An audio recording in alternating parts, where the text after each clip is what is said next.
สบายดีคือเก่าพบกันอีกแล้วเนาะวีบ่าวผู้ไทยคนเก่าคนเดิม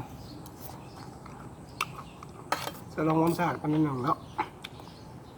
วันที่2 ธันวามันยืนเนาะด้วยทำมาหงกันในหนึ่งเนาะเป็นบอกอ๋อละ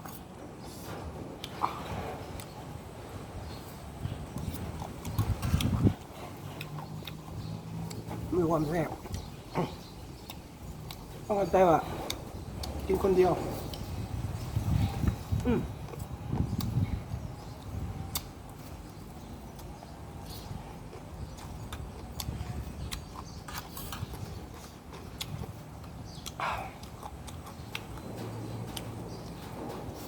กินอาชิมดบอกจ้างให้ตัวมดเนาะ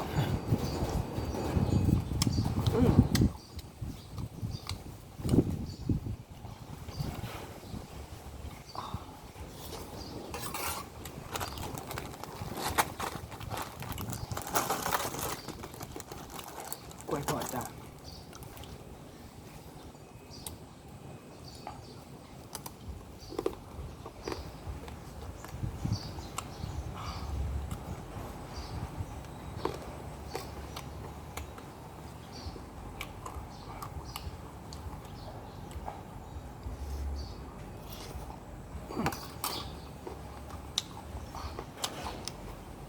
ปวดหัวลมแรงกว่าเสียบคือเก่าจ้าค่ะ